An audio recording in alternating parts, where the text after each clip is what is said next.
The seagulls follow trawler. It's because they think sardines will be thrown into the sea. Thank you very much. Talking nonsense. So I thought, no, enough's enough. Why should I put up with that? Talking nonsense. So I thought, no, enough's enough. Why should I put up with that? Don't back down, double down. Don't back down, double down.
Yeah, the Bhoycie bus is back. 2 nights off and I missed you all. I really did. But you know what?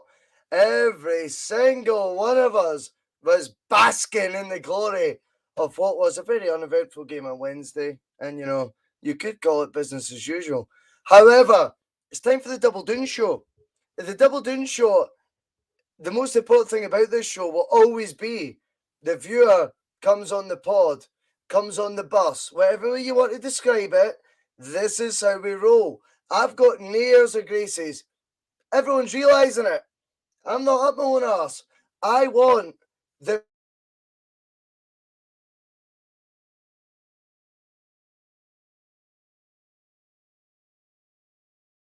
view. Oh, see it disappear there. However, without further ado, I'm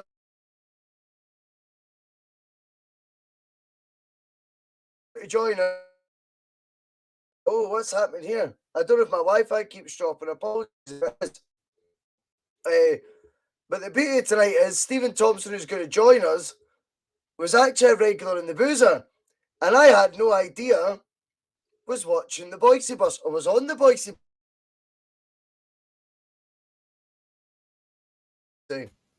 Steven, hi. the devil man. How you doing? All right? I'm very well, mate. I'm very well. Is my Wi-Fi working all right, or is it struggling yet again? Struggling a wee bit, yeah. It's struggling a wee bit. Mate, it was fine. But I know it was fine for the wee chat before, and then as soon as you go live. But I'm sure it'll be fine. How's it looking now? I hope everyone is thinking it's all right now. Martin K is asking if I'm picking up. Well, but Stephen, it's probably to have a fellow Celtic supporter on who I actually had to know a wee bit. And this isn't a preferential thing, is it? This is genuinely Steven Thomson pops up in the chat. He starts loving the podcast, and I'm going, well, I know him. Dropped him a message. Thank you for what. I hope you're enjoying the bus, etc. And before you know it, on you come, mate. How you doing? Yeah, I'm doing good. Yeah, doing good. Has the Wi-Fi smoothed up a wee bit? No, it's smoothed up now. Yeah, Nice one. listen, see, at the end of the day, Wi-Fi isn't going to play any part in the delight of what the past week has been. Do you know what else isn't? They think you need to have a good lighting to do a good podcast. Some tell me you need to have a good lighting to put out a good football team. I remember that being ridiculed. But do you know what, ladies and gentlemen? It's a two-bob effort what I do right now, right? It's all about people buy for people. Right now, as a Celtic fan, Steven Thomson, I'm buying from people as a Celtic fan. And do you know who the people I'm buying from? Is the players, the manager. We have got it all going on right now. And whilst, yes, I accept the Wi-Fi goes tits up, and what can I really do? I can't afford studios. But you know what? It's all about people buying for people. And anyone who jumps on this bus are so welcome. And I'm grateful for them. With those players right now in that squad seem even more grateful to have people in attendance. 60,000. In fact, Ange Postecoglou admits he was almost embarrassed to say, like, he was the last on the pitch. Ali McCoy tried to ridicule it as shaking hands with these many people. Bullshit. What we've seen is a holy trinity again between fans, board, team, and Bhoycie bus. I'm only kidding about the last bit. However, this Celtic team is as relentless as the Bhoycie bus, Stephen. And I think I've been very positive the past few weeks, as everyone knows on this show. You'll know better than anyone. You tune in every week. It's been a positive journey that we've been on the bus recently. Yeah. Wednesday, right, it was a scalping. We all know what I'm saying when it's a scalping. We're not going to use the term. We don't want to get in trouble here. We're all friends here. We all have real jobs. It was a certain type of scalping, though. It'd been a while. Let's reflect on it and get your thoughts on it. Stephen, over to you, my man. Yeah, it was a great performance, especially the first half. I thought we came out straight away and to get that early goal, and what a goal it was. But yeah, 5 minutes in, 5 minutes in, and brilliant goal to start off, and then McGregor pulled off about three good saves after it as well. So obviously it could have been a lot more goals. For some reason he always has a brilliant game against us, but yeah, I know. To get the 2 goals before halftime as well, because I think we've been struggling to finish off teams as well lately, kind of 1-0s and things, but to get that first half was unbelievable. See, the thing is though, the first half, I look at it and go, it's went the exact same as what it has done this year. It just happens to be one team we cherry picked to get the 3-goal lead on. Angie's self, most frustrated I've seen him on our display, despite praising. He was clever what he said after the Alloa game, right? Because he basically said, my frustration is we were in a position that we weren't further ahead. And maybe he thought the injuries were potentially picking up here. I could have made 5 subs. Because remember, the rule is now 5 substitutions. Yeah. Whether it's different in the Scottish Cup, I don't know. They might still have the old dinosaur views, to be fair. I've not researched that. It wouldn't surprise me if the old buddies and the Blazers only allow 3. But Angie's frustration that night seemed to be, no, wait now. There is no point dominating a team 2 leagues below us and it being a 2-1 win. Yeah. Who are going to get this defining pounding in the first half that the goals reflect the domination? Well, why not make it them? And Stephen, there's shockwaves going on in Scottish football right now. That first half display, yes, you've touched on how impressed you were by it, but what was it that got your juices going, mate? What was it that made it so special? Out with the fact it was a 3-goal lead that, as Ange kind of alluded to, was finally the sort of the lead we deserve at halftime. Yeah, no, it's just like you said, we've been coming out the block really fast, but it was the midfield display. Tati and Matt O'Reilly was just unbelievable. And if you think about how many players we've signed and how they've gelled so quickly, and it's unbelievable how they just come in straight away in performance like that, as well with the crowd as well, because I know a lot of them probably not used to that atmosphere 60,000. I was at the game, luckily, so the atmosphere was unbelievable. Never heard anything like it before. So yeah, it's been brilliant. And really, Joe Hart really had nothing to do. That one where Haribo had that nice pass in, I think it was Arfields on the end of it. That was the only thing he kind of had to do most of the game. But yeah, just the dominance of the game. And the Old Firm game, well, the Derby games have been poor recently. They've been dominating them recently in the midfield.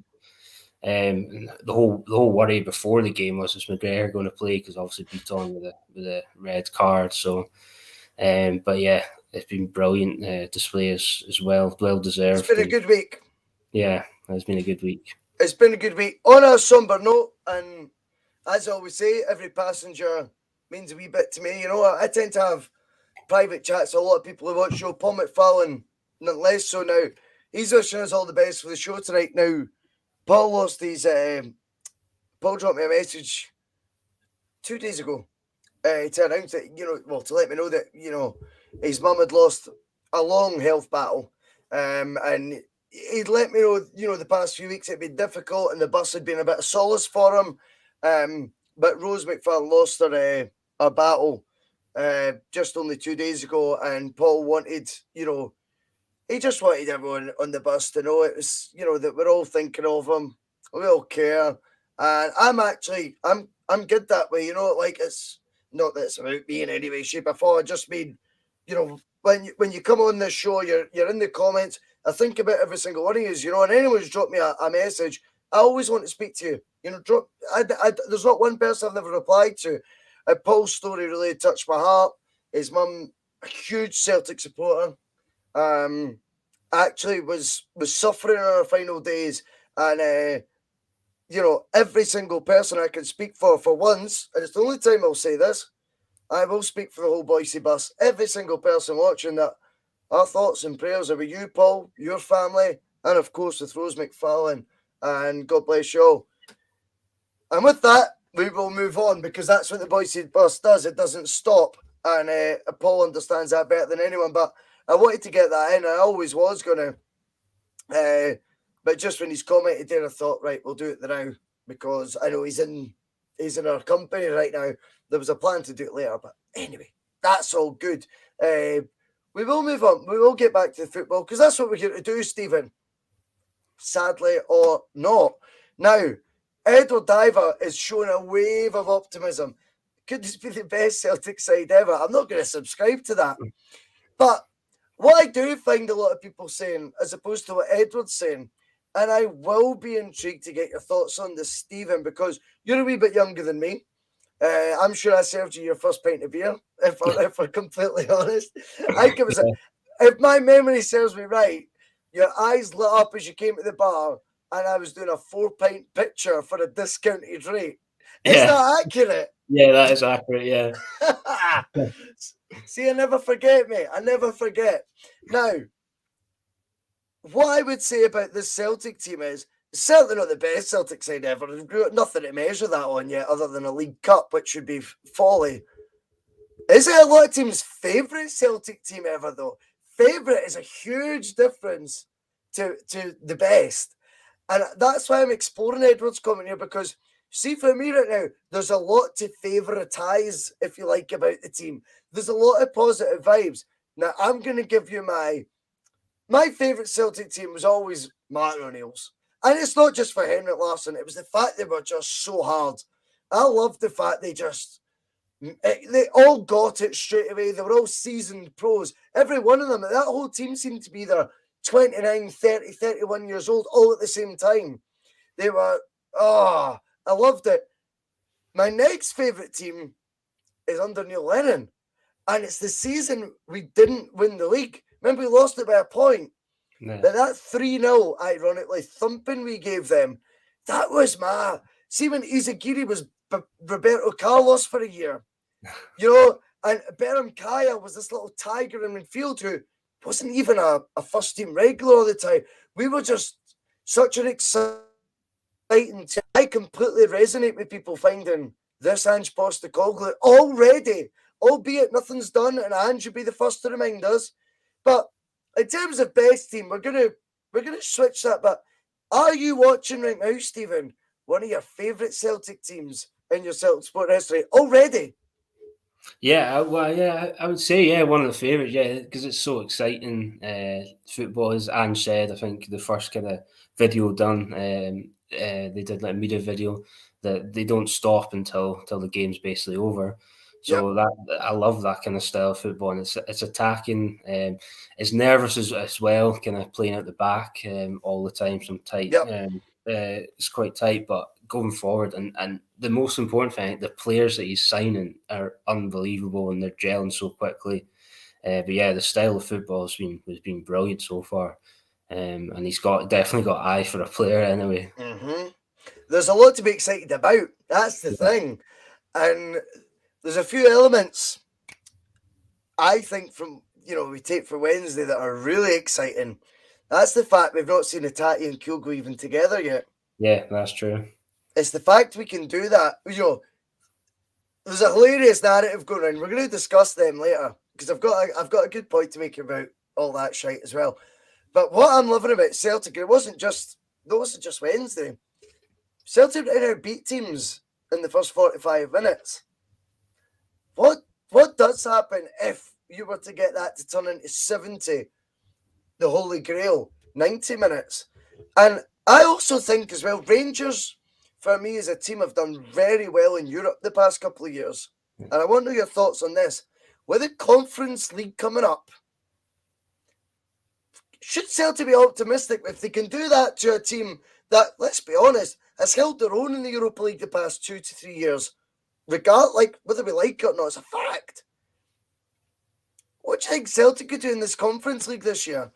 But if they can play like that, on you go. Yeah, I'm looking forward to it. I don't really know too much about the next team, but yeah, I'm looking forward to it. And if they keep playing like that, and the most exciting thing as well, once we get our players back that are fit and international and things, I think we'll be able to last that kind of pace more of the game, not tire off as much. So yeah, I'm really looking forward to it. And every training session with Ange, the players will get into his style. And I think we'll just grow as the season goes on.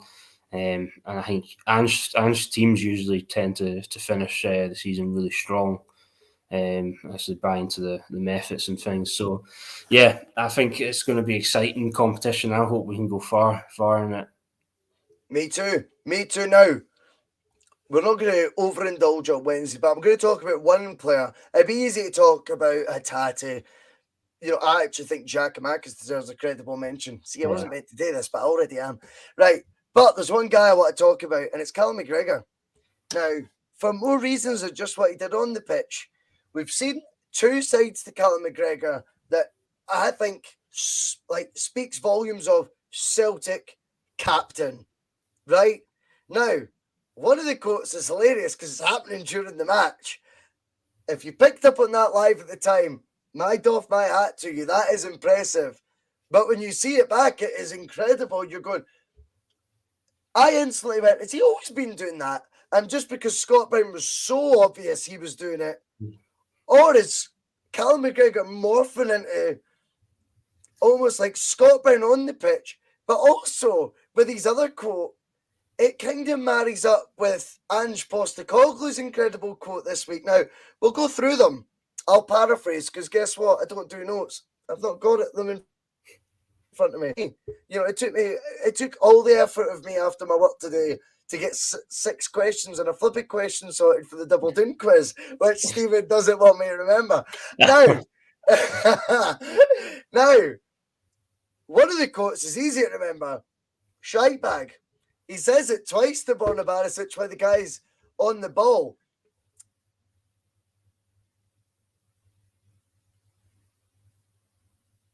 Out there? Yeah, you're back now, yeah. Sorry about that. Is that a Scott Brown influence coming there where he's shouting shite bag at Borna Barisic? Yeah, definitely. Like you said, I've not noticed Callum McGregor really get involved in that side of the game at all before. And Brownie was always up for his old tricks, winding everyone up, which I thought was brilliant. But yeah, I think it is kind of trick like that. But yeah, I think I think why not add that side to his game, especially in the big games, get into people's heads. I think it'll benefit throughout the game. He never shocked you something like that, though, did he? To do the shite No. bag quote. No, not at all. And it was such an inconspicuous moment.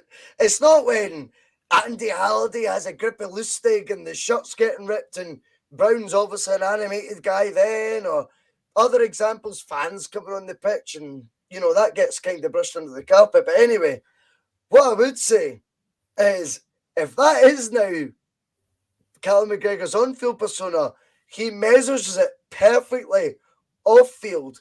And he makes this brilliant, relatable quote about, well, Stephen, you would play with a broken face. Why am I any different? Bhoycie, you would play in that game as a Celtic fan with a broken face. Any name you want to pull from the viewers' comments, Alex Forsyth, Douglas Hughes, that are right in front of me right now. Would you play with a broken face? Why am I any different? That, to me, again, builds this unity we're talking about between fans, management, players, and the Bhoycie bus. I'll go back to it. This is what we're all buying into. It then gets, I think Ange wasn't willing to back down on that quote. He doubled down. And he says 95% of fans that came to the ground tonight have problems going on in their life. I hope we gave them 90 minutes or 95 minutes, whatever it was he said, that they were able to forget about them. This is unbelievable, the stuff that's coming out for the team right now. This shows you how tight-knit the group is, and all the messages, Stephen, make you buy into what we're seeing on the pitch even more, don't they?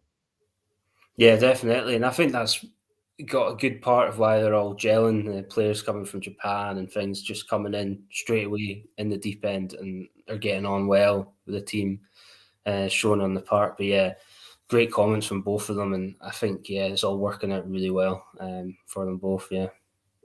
Well, I think this is the thing, though. The shift in attitude for Callum McGregor from...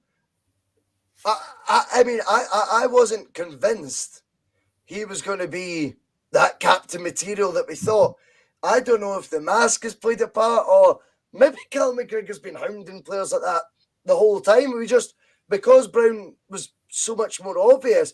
But either way, he's shown leadership qualities in two ways. He's shown on the pitch how hungry he is, how eager he is to get this title back, wrestle it back off these shite bags, as he calls them. And secondly, he's then making you remember, I'm a fan. I'm one of yous. It could be me with a loudspeaker, very like KT did without as many words. KT did actions louder than words, but it made you relate. And the relatable quality is what we need. Ange Postecoglou reminding us all. Maybe he was even saying he could have had a problem tonight going in off the field. But for 95 minutes, the team and what the crowd can bring can make us all forget that. I think that is a wonderful Celtic to be part of. Yes, winning helps. But I think there's so many more aspects than just winning. I'm going to go to another point on Wednesday that's off the field, because I think it's been dissected, analysed, chewed up, spat out a million times. Some hurting, others loving. But do you think the disco lights have went from being a laugh, and maybe I felt at times in Europe, for example, coming to Celtics and all this tourist stuff, oh, it's brilliant, this is what I always wanted to play. No, that's what players are meant to say when their careers ended. You know, they go, it was amazing to play there, but it was hell at the time. I think it's almost became this, oh, we get Celtic, yeah, beauty, brilliant to go down there. Celtic's striking me like they're going back to, it's a more hostile venue to go to. I'll give you a brilliant example of what we did in the fixture on Wednesday. The team's walking out, the Celtic song's playing. Not done that in a long time. Yeah. It's all changing. They're trying to get, and I would always say, when the Champions League music finishes, if we ever got fucking back in that, but say it's the Conference League music, or the teams have to do this stupid lineup. Once that's finished, let's get You'll Never Walk Alone playing then. Not before that. The atmosphere generated at the start, they were in darkness, under smoke. We were under green lights. Check all these wee mind tricks play a wee part as well. Yeah, definitely. I think, yeah, for sure. I think the crowd, you could see the crowd were definitely up for it, and the players responded to that straight away.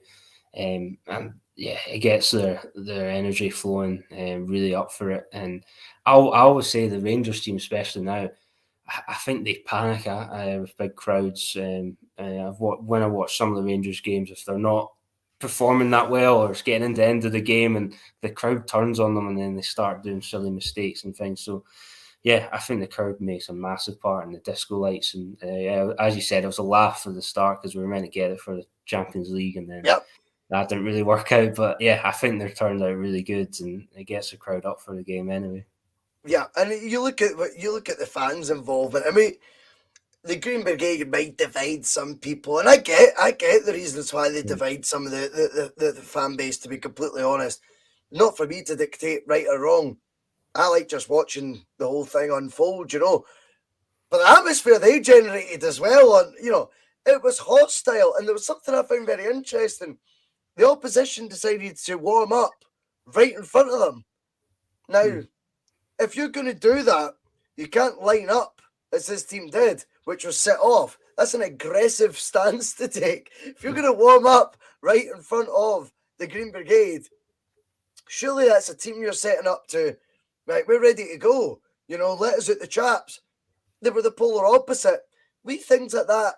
I found Celtic have got the mind games right now to an absolute T. And I think it's very important that we do. Now, to me, Stephen, Celtic as a team seem back on side with the fans, whether it be cheeky tweets. Last year, it was all just, happy birthday, Ramon Vega.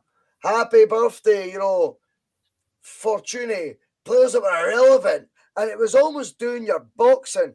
Now they seem to be a wee bit quirkier, a wee bit smarter, a wee bit more. We quite like yous liking us.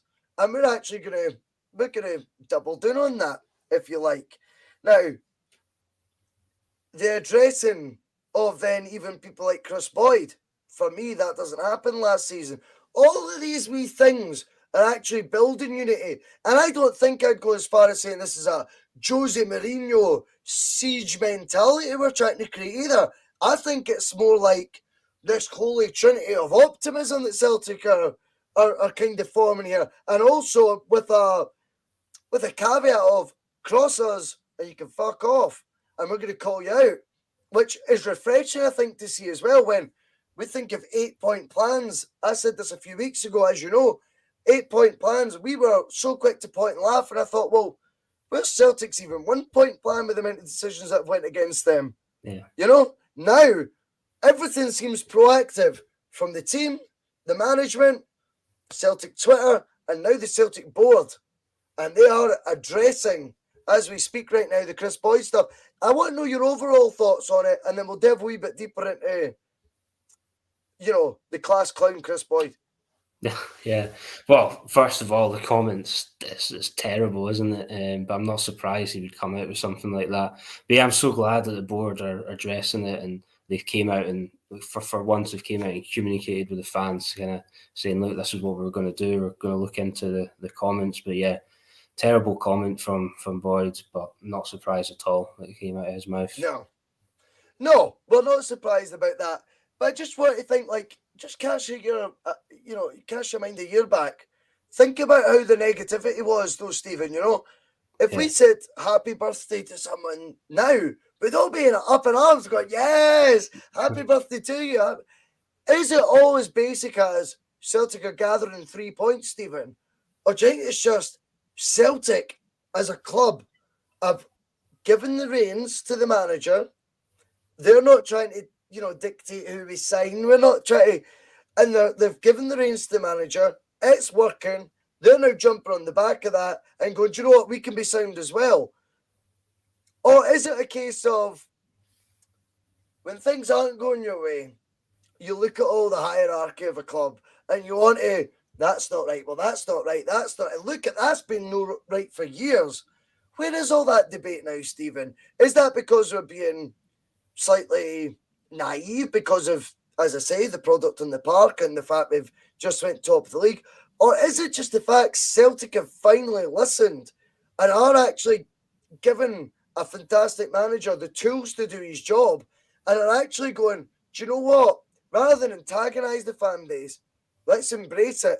Let's play that Jota rave song, whatever you want to call it, dance song, before a Celtic Rangers game. I don't think they would have done that over the PA last season, even with no fans, and it being a Twitter sensation that we've got that type of track, being shared left. I don't think they would have played it over the PA. Now, everyone seems to be shaking hands and being in unison. That version of Celtic, it's strong, mate, and it's got to make us feel that we're the team of the momentum right now. Yeah, definitely. And I think the product on the park plays a massive part of it. For winning, playing well on the park, then maybe we don't look too much into what's happening in the background. But yeah, I think Ange just came in and everyone's just kind of working together. I think it's brilliant that he's came on his own as well. Like kind of not bringing his own staff in, just embraced it all, and he seems to be the man in charge, especially with the signings and stuff. But yeah, I think it's great that they're all working together, and all this little things at the side with the tunes and the games is adding a wee bit more fight and good spirit, and get the fans on side as well after last season. I couldn't agree more. Now, we do need to talk about it because the Bhoycie bus doesn't shirk away or feel like, oh, it's all about Celtic. See what Chris Boyd's a dick, mate. We're going to talk about it. End of. That's how the Bhoycie bus rolls. Now, I got pelters this week, and I don't give a shit, by the way. They could do as many memes of me as they want. I'm all good with it. I've got, thicker skin than they realise. I've been there, seen it, done it in life. It's not a problem. They're not dealing with a wee fanny. But at the same time, if they are constantly monitoring any tweet that you put out and trying to poke a hole in it, I feel more power to me. I actually feel a bit endorsed by the other lot. I think a lot of them like me. That's the truth. Up to them, but I think they do. Now, the fact is, Chris Boyd, I used the word, he's went from the utterly ridiculous, i.e. the constant hitting of Stan Petrov in the Celtic Hearts game at home while saying, it's offside. No context, no debate in it. Yeah, Chris better sit next to him and saying, not quite sure. Ex-Hearts captain twice.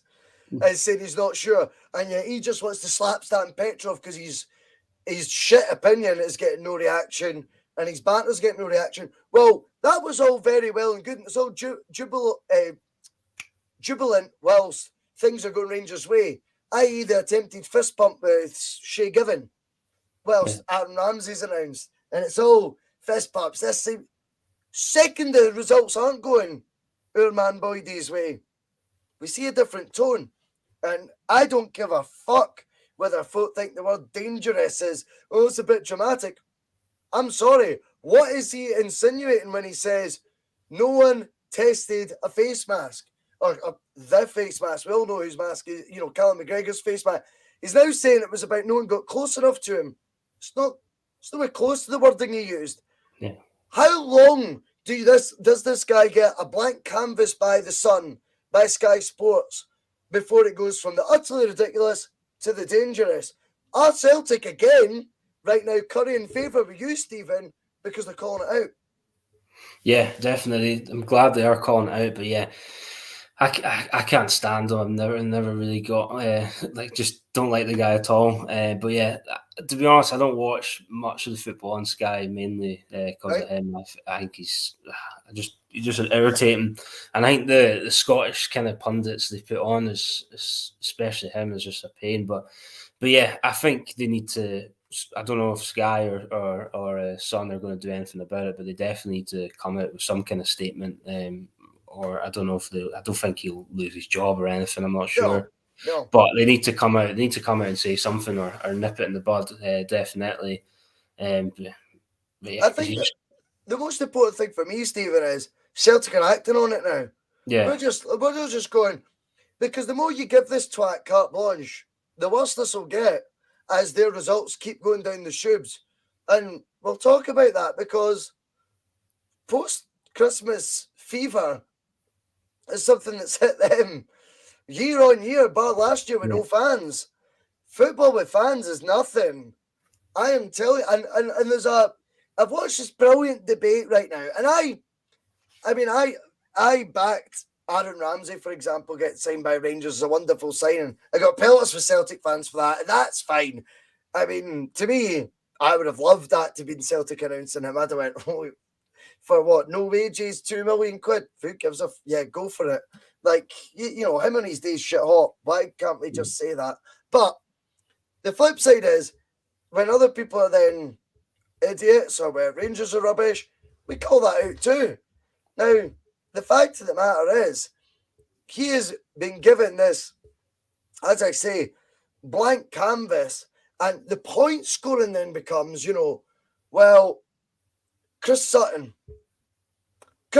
been given the same on BT. Sorry, but that's nonsense. Chris Sutton on BT initially, if people remember, when his first was on BT, Ronnie Dyler was in charge.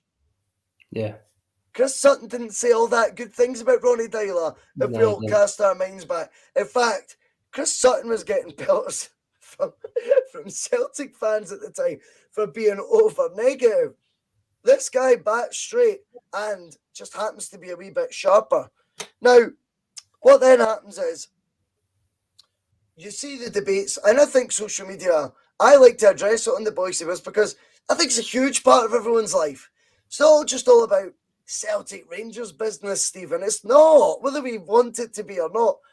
And the arguments I'm seeing going back and forward are, well, Rangers are the COVID Cup champions because they can't hack up with fans. At the moment, that theory, or the post-winter break theory, is definitely is eerily true. The Zoom call champions, I'm loving. Because I've got thought about that. I want your thoughts on this. If that was the return of serve you were given, Stephen, you said, well, look, you know, other than last year, where Celtic were already miles behind and they were waiting to buy and the manager's on a sun lounger with a pint, of course Rangers were going to then disappear further in the distance, right? But other than that, even under this unbelievable manager, Steven Gerrard, Rangers always fell away. They always fell away come after the winter break, even they were close in previous years. Now, the same thing seems to be happening again. Yeah. But we're thrown at us. It's a Zoom call championship we won. We've got a cheek to talk about COVID. My one thing as a Celtic fan would have been, I wish that season wasn't stopped. Because fuck me, it might actually have prevented them doing as well come the stopping of the 10. Because their confidence would have been that dented. If that league had been, I think it was, I read, 34 goals Lennon's team scored in 10 games before the break. An unassailable lead already. If that had been allowed to carry on, would they have even went in with the same optimism? Albeit the no fans thing helped them. I'm struggling to see. We'd have been further in the distance that year and a bigger psychological dent. So anyone who thinks the Zoom call did us a favour are kidding himself on. Yeah, definitely. I totally agree with the comments you made. Yeah, for sure. And it looks like, again, they're going to fall away after the winter break. Because I think they've won one game, I think, in Livingston. They've dropped points in 3 out of 4 league games so far. Yeah. So hopefully that continues, and we'll probably get on to it. We've got a tough game tomorrow, but they've got a tough one as well. So we'll wait and see what happens. Well, it is interesting times, and I think, you know, I'm not all about that. You know, we need to just focus on Celtic totally. You know, now the effects of the result that happened on Wednesday, as undoubtedly as it does in this, it does with us as well. We've seen it last year. But, you know, we can all become fragile when results don't go your way.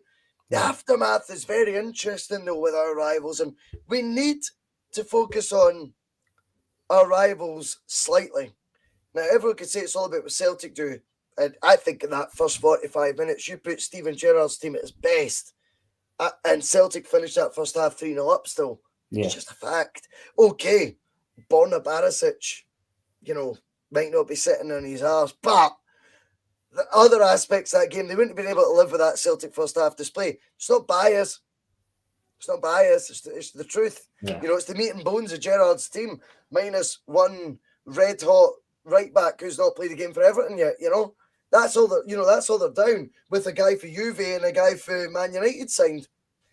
Trust me, that Ange Postecoglou display first half, that's 3-0, whatever way you want to look at it. But the effect you've seen now is a lot of doubts over the new manager.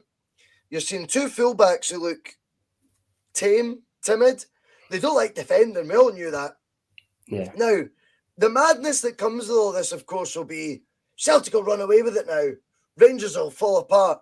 I'm not going to say it's as straightforward as that, but other questions that need answered perhaps about have they ever been as good as what we let them be? Or has it just been a case of the king has left with the brilliant coach Michael Beale, and maybe they are there for the taking now, far more straightforward than what we could ever have envisaged at this point in the season? Yeah, I think that could be true. I think I watched some of the Ross County game, the Rangers. I think their defending was terrible. I couldn't believe it. The mistakes we're making, it was the same against us. And the Rangers fans go on about Tavernier being the best thing ever, and he was absolutely terrible. So I'm hoping they will fall away and fall apart now. Let's see if they're up for the fight, how much they want it. But yeah, their displays after the break have been terrible, especially at the back, and Callum McGregor as well, making mistakes. Hopefully that continues. Absolutely. I just think it's very, always keep an eye on what goes on, you know, over your shoulder now, as I suppose it would be before it was ahead. And I've always made the point in the Bhoycie bus, unbeaten by the way, Celtic since the Bhoycie bus began, just so you know. It's funny how waves of positivity, every passenger knows this bus doesn't stop. Maybe all the way to Albania, who knows? But also, I think there's a huge message to be sent this weekend.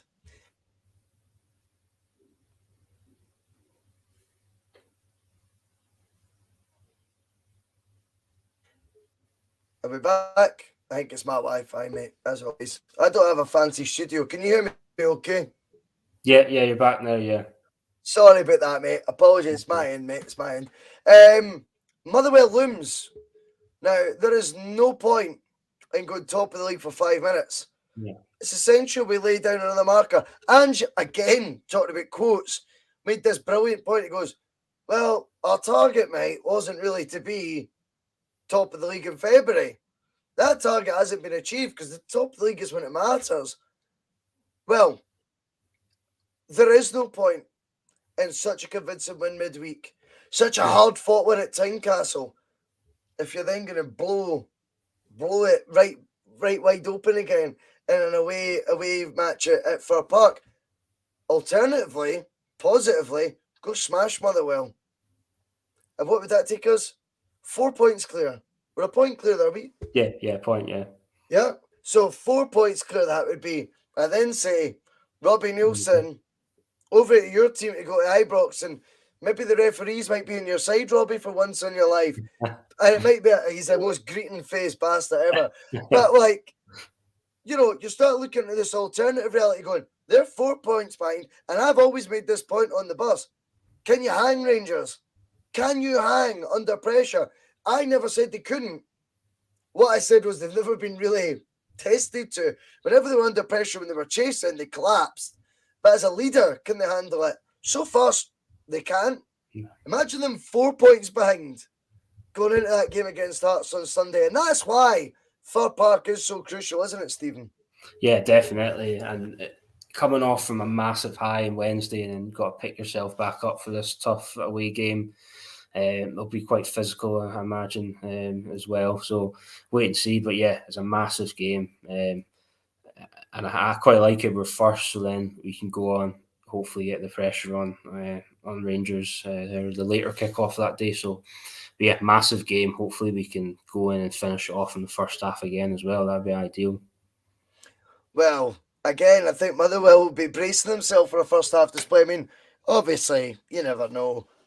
Graham Alexander might sit out streets to dominate us for 75 minutes. Apparently that's what happened on Wednesday, Stephen. So you never know. I'll take Graham Alexander's Motherwell dominating Celtic for the next, for 75 minutes this weekend, all day long.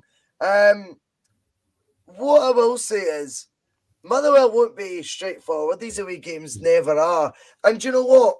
As fun as it is to have said, over to you, Rangers, this is now the first time Celtic's had the lead to back up and build on that I've seen under Angie's team. Well, any of us have seen under Angie's team. And actually that we've seen in 18, 20 months. That comes with an element of pressure as well. Now, I don't want to get the Bhoycie bus getting all negative here or overly serious.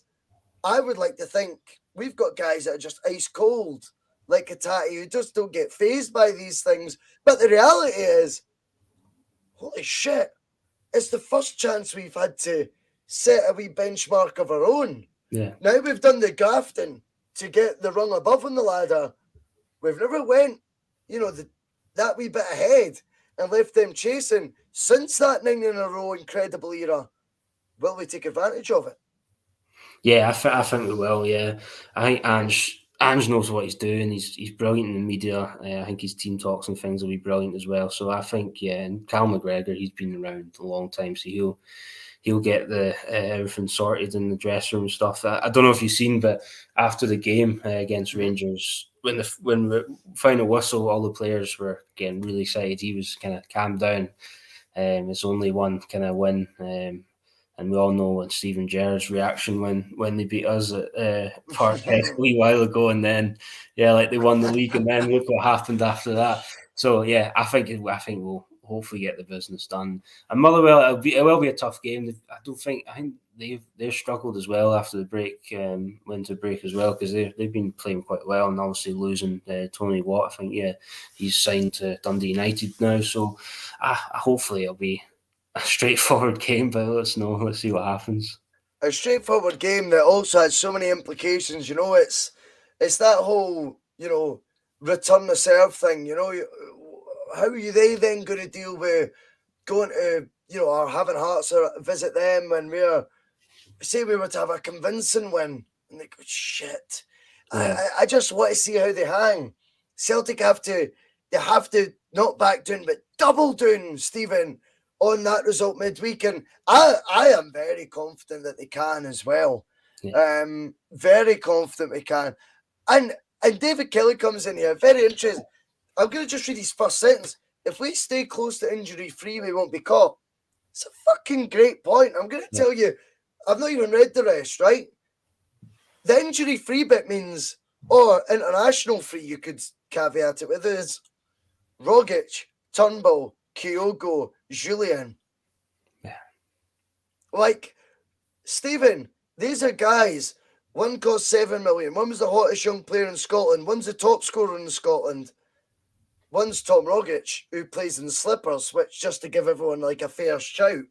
I mean, you look at these guys that are ready to come back into the team, and has the fun only just begun? Yeah, I certainly hope so. And I think their squad now, depth-wise, is looking really, really good now. Like you said, if we get these players back and into the team, and then, because the games are going to come thick and fast now. And the way that we're playing as well is really intense. So we need a really strong bench to call on when needed. And it's looking really good. Our squad depth. The squad depth, and it's now getting to that stage where you're going one out doesn't mean a negative going in or a lesser player. And I think that's what every squad's holy grail is. I mean, this isn't, whilst we all love to, love Ange, I know he's unique to that. I mean, I think that's just common sense. A manager wants to take a player out and be able to replace him with someone of the same quality, if not slightly less or whatever. But you know what I mean? Yeah. I think we get very close to that. We're also now, Stephen, taking this team down different dimensions. I am very much the driver of the Bhoycie bus, but I've got another bus. And my other bus, as you'll know, is the Giakoumakis bus. Maybe there's a bit of needle because I heard wanted to write him off. I heard I had already built the bus by then. I'd already changed the alloys. Everything was ready. Then you hear self-righteous bullshit like we'll write off the guy who was top scorer. Well, what Giakoumakis showed us on Wednesday, albeit unlucky not to score, was the fight, the hunger, and the absolute opposite of what I think Connor Goldson expected. He was ragdolled. Nothing more encapsulated then by that rise, where he's like a salmon above Goldson. And unfortunately, his header's relatively straightforward for McGregor, but Giakoumakis caused them a nightmare. And a completely different take on that Celtic team as a focal point than what Kyogo does. No one's going to say better, but completely different. Rangers didn't like that either, did they? No, they didn't, and it gives us another option, more physical option as well. But yeah, I think he played really, really well, and unlucky to not get his goal that he deserved. But yeah, I love the fact that you've got Kyogo, the pace, the closing down, and then Giakoumakis comes on. He's more physical approach as well. I think it's two brilliant options to have. But it's unique for Celtic. We've not done this in a long time, and now I go back to my favourite. We were talking this top of the show, everything always ties in. I would say my favourite Celtic team, and arguably the most successful, was the Eels. Strachan might have a reason to argue with that in my lifetime and say 2 last 16s, fair enough. But very good at Hesselink as that focal point. Does it compare with Chris Sutton? Chris Sutton was, and I think Giakoumakis, I don't think he's cut for the same cloth as Sutton. I don't think anyone was as nasty as him on the part. And Sutton was a footballer, by the way. He was just top drawer. Ask Henrik Larsson. You might know a thing or two more about football than anyone who hates these pantomime rivalry with McCoy, But Giakoumakis showed signs to me.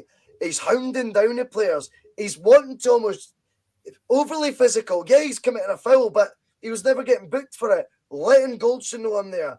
Letting whoever it might be that had the ball in his vicinity. I'm here. I'm going to be a pest all night. I thought it was so refreshing to see that. And whilst everyone worries when Kyogo was out the first half of this season, a lot of that is because Giakoumakis wasn't an option. Now he is.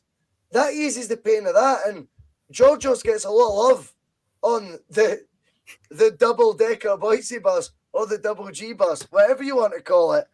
I think his performance, albeit the goal, has given us a lot of hope that, do you know what? Why were we, or so-called know-it-alls, ITKs, writing this guy off, Stephen? Because his goal record's very good. Yeah. And then his performance on Wednesday showed every other aspect of his game as well in a good light. And he comes with a bit of pedigree. In fact, he comes with more of a stereotypical pedigree, shall we say, than what the guys from Japan, for example, come with. Yeah. Top scorer in Holland by 7 clear goals last year. I think we've got yet another Ange masterclass on our side here. Yeah, definitely. And you do forget, you forget that he didn't have a pre-season, so, and then to play that intense play that Ange wanted, picked up his knock, put him back again. But I think his attitude's brilliant as well. He's saying that this is my season starts now, and he's well up for the fight to try and keep his place when Kyle comes back as well. But yeah, I think it's going to be brilliant having both of them. He was a real shining light for me, and I always like to get that digging because it wasn't about anyone writing him off, but it was the fact that we'd been backing him even before that, and I'd kept saying on the bus, and most of the guests I've had on were very much of the same opinion. This guy's not had a chance yet. He's been written off because he's been injured. I fucking hate that. It's like, always, right, let's get disclaimer. This is not a ability comparison, right? But I always remember the 2002 World Cup, and I knew Ronaldo was going to be the best player there because he did a season, or half a season by that point, fit again, and his knees were back. But the 4 years before that, he was written off, and he always wagged his finger when he scored at that World Cup, and it was basically saying, "You've literally written me off because of injuries, not my ability." Never do that with a player. Can we, obviously, just be abundantly clear, I am not comparing the ability, although both players, top scorer in Holland in their at some point in their early career. Now, Michael McDonald wants to know why there's no competition for GG's signature. Mate, I can't emphasise enough. I don't hang about in these circles. I watch the other pods, and I'm really chuffed for a lot of them that are getting wee moments of interaction with managers. Even 4 Tims in a podcast, for example, have a representative now at manager press conferences. I can't emphasise enough. It's not my thing. So me having contact or ins at Celtic, it's just, I don't think the bus is ever going to be that. It's always going to be about us and the passengers giving a real take. Because before you know it, and I'm not accusing anyone of being guilty of this, but I think me potentially subconsciously, if I got the odd invite here and there to a media conference, I might start diluting my views. And right now they might be all positive, but for me to be critical, they will be, Stephen, And I'm not going to sacrifice any of that for the Bhoycie bus. It's as real as it can be, and we're going to stick to doing that. But do you know what's even more real, Stephen? Time. Time. And the clock has struck. Yeah. It's time, mate, to do the Double Doon quiz. And I know you'd have had me talking all night. And I'd have went, oh shit, we've went over. But guess what? I've no travel news to do. I've no, weather to tell you. I can be here all right, mate. We will round off with a Double Doon quiz, and we are going to do it now. Just tell us a wee bit how you're feeling. Not pretty nervous about it, but I'm sure it'll be fine. Mate, it's good fun. It's good. Do you know what? Everyone shits themselves from it. I think my brother Jonathon, as you know very well, he did the first one. I think when I look back, his was awful. His quiz genuinely was horrible when I look back at it. And there was no brother bias. It was just, maybe I thought I'll use him as a guinea pig and then we'll judge it from there. Anyway, we'll get to it. I'll get up the old Windows stop clock because I don't know how folk do all these. See if anyone, by the way, I'm going to do, see before we do the quiz, this show was sponsored by fanboyfootball.com. We are delighted to have them sponsors. They have bespoke shirts, bespoke prints. They're going to have very, very soon, because we're designing them this weekend, a Bhoycie bus section. Fanboyfootball.com. Up the top, that way. Top left. Yeah. We are going to have our own section on it, Stephen, with quotes that will all be related with the Bhoycie bus logo and stuff. It's going to be cool. That's all to come. Secondly, we are going to be back tomorrow for a fan cam live. I don't know how many of the fan cams you've seen yet, Stephen. They are good fun. They're well watched, even during the time. Yeah. People quite enjoy watching my daft reactions to a game, and we're going to do it all over again tomorrow. And that will also be then bookmarked at the end with a bookended. What's the same? Who cares? After that, with some PMP post match pish. The quote, the clue is what I'm doing there. That could be a t-shirt, post-match pish. I think it'll work. But the Double Doon quiz for me is as important as anything on the Bhoycie bus, because it's something that we do that's unique. It's something that confuses the guests, or the fake confused that you're confused at. But I also think it's fun to do something a wee bit different. And I know Kieran still says he's confused, but we're going to go through the rules. Against Stephen, before I went through the rules, do you think you understand them? Yeah, I think I've got them, yeah. So it's the I'm not gonna lie, the first one I was like, what are the rules? But after that, you understand them, yeah. Yeah, there's 6 questions. You get more points as the questions go on, because the questions get harder. Yeah. Right? You get 3 lifelines. Back down just means you quickly skip a question to save yourself on time, but there's not really much point in using it. I just had to put it in. But Double Doon makes a hell of a lot of sense. But I'm not going to let you hear the question, Stephen, and then you double down. You double down when I say what number of questions, because you know it's 4 points or X amount of points, and you'll double down on it. Now, flip it means when there's a question, you don't know the answer, you flip it. You might get a really easy question tonight, or you might get a really hard one as you flip it. But there's a lifeline there to be used. If you complete the 6 questions in under a minute, you get a bonus 50 points, right? If you do it between 1 and 2 minutes, you get 40 points. If you do it between 2 and 3, you get 20 points. Anything longer than that, honestly, just get off the show. Don't come back. Unsubscribe. Get the fuck, right? It's as simple as that. You ready to play Double Doon, mate? Yeah, let's go for it. It's not, I mean, everyone wants to get all fancy with their fucking, you know, their streams, etc. And I just don't have I'm 34 years old. It's passed me by how to do it. You know, I would love at the bottom to stop to start as I click my fingers and a Gabby Logan bit of fire comes out my hand. Did you see that today before the rugby? Yeah. Unbelievable. But it's not going to be the case, sadly. So instead, you've got my wee windows. I share a screen. That is as complex as I get. Can you see it? Hey! Now, are you ready to play Double Doon, Steven? Yeah, let's go for it. Let's do it. 3, 2, 1. Right. Who sat in their arse like they were doing a shite as LEADERBOARD scored Celtic's third on Wednesday? Oh, is it Barisic? Question number 2. What nationality was Celtic defender Cruz Valharen? Dutch. Question number 3. What assistant manager was missing from Angie's first Manager of the Month photo, but chosen solo to join him this week? John Kennedy. Question number 4. Champions League qualifier against Spartak Moscow was 2 1-1 draws.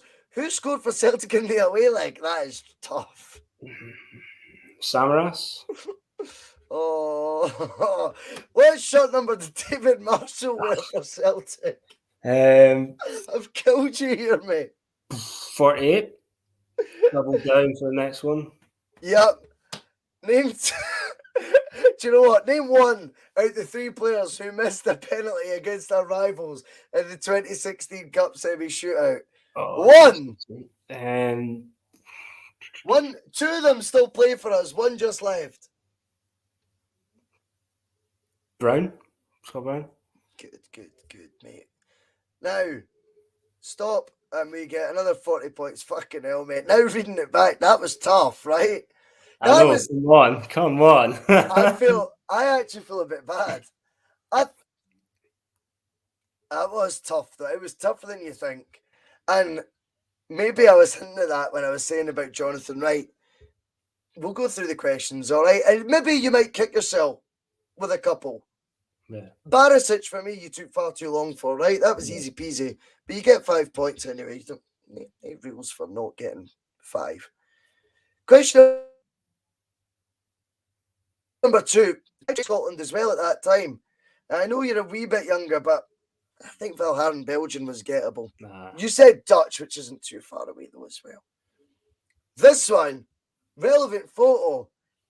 The guy with the laptop, Strachan, was missing the first time, and everyone thought, oh, is there a hidden connotation there? Is Gavin Strachan not? Well, Ange doesn't forget that Gavin Strachan couldn't beat his first Manager of the Month photo. And I thought it was so cool on a different point, Stephen, that just him, he decides to get the photo taken as if it was a joint effort. Is that not, again, we were talking about the quotes there, that's another touch of class for him, isn't it? Yeah, definitely, yeah. That's good. It really is. But again, you didn't get it. No. Now, 2007. I get why you said Samaras. I totally get it, because he did score, but it was 2011-12 season, or 12-13. Right. It was a Paul Hartley diving header. Oh, right. Do you remember it? Yeah, I do remember, yeah. I'm sure we were in the dark green with the we were. The silver collar. Paul Hartley, what a signing. But I suppose, looking back, that's pretty tricky. I'm going to get Jonathon to discuss this, in fact, on the Monday Club. That's going to be a talking point, because he actually loves the quiz. He's like, oh, fuck it. He goes, I don't know what everyone's moaning about. He goes, like, and I would tell you if it was shit. He goes, I get it. I wonder what you'll think of the difficulty. Marshall, you were right. He wasn't number 1. He was number 22. Right. You said 48. Yeah. That is tricky, but he did play iconic games. I think of Barcelona You know, the Rangers game, I think, 22, you can picture it. When you see it, you picture it. Anyway, fair enough. You didn't get it. Now, this one, I'd said 2 out of 3. Do you know what? I'd realised I'd went too harsh. So I don't regret saying name one. I stand by it. I know it was my quiz as well. It was Callum McGregor, Scott Brown, and Tom Rogic. So you do earn 50 points, mate. Had you flipped any of them, which I think, should you have used that lifeline? Yeah, I probably should have, yeah. Like, you're trying to be too eager? Yeah. We'll ask you anyway. Fucking hell, it is tricky. I have no idea. Right. So it wasn't Lubo, because Lubo was 300 grand. We'll see how the comments do, because everyone wants to be smart. Who gets the flip it question? We'll wait to see some replies come in, right? Someone will. Surely. Not seen any yet. I'll keep scrolling up. Martin Cage reminded everyone to hit the like button. Please hit subscribe as well. That'd be great. And RT, some of the posts we make. Share them on Facebook if you see them. Because we went live on Facebook tonight, Stephen. Did you notice that? Yeah, I seen that, yeah. We change. It's a free show, the Double Doon Show. I think it's getting the lowest viewers. And I'm like, the appeal of it's still the same. I've just added the quiz. Do you know what I mean? Really? Yeah. But maybe folk think it's something else. I thought, why don't market it on the old Facebook? Yeah, still not seen an answer that's correct yet. Mealby, but P. McGinley. Vida reset.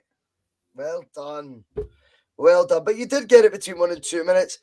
But it means 90 points. 90 points. 90 points. The leaderboard should be somewhere on YouTube. Am I right? I have not seen it yet, but yeah. I think you're around 6th or 7th, mate. But Stephen, look, Stephen, shit happens, mate. I thought, in terms of contributor, you've done as well as anyone, mate. You've spoke a lot of sense. I know everyone will agree with that. The actual conversation was superb tonight, mate. The quiz, I think, was a lot trickier than that David Logues, who's top right now. And I'm sure he might even maybe agree with that. Have you enjoyed yourself on the Bhoycie bus, mate? Yeah, it's been brilliant. Yeah, it's been great. Well done, mate. Would you recommend any of these shite bags? That's the word of the week, shite bag. Any of these shite bags to say to Bhoycie, I fancy coming on as well? Yeah, for sure. Yeah, you should do it. Give it a shot. It's good. You'll enjoy it. Wait there. Alex Forsyth is saying, did you not get double points for your 6th answer? Oh, yeah. Thanks, Alex, for saying that. Wait there. You did, mate. Yeah. 140, mate. You're nowhere near the bottom.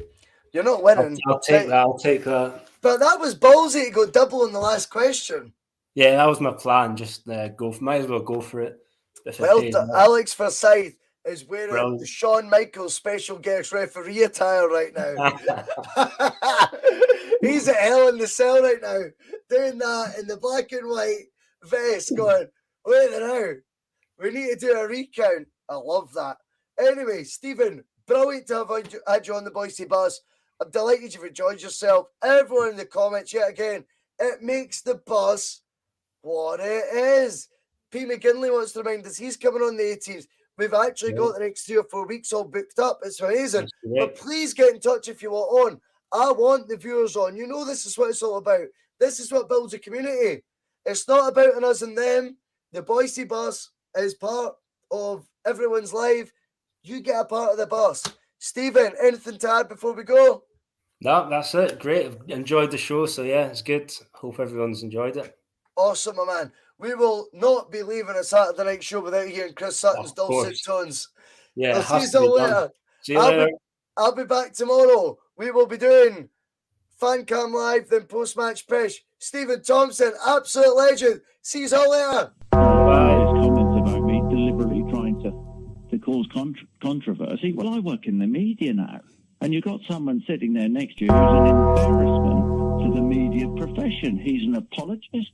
He's a charlatan.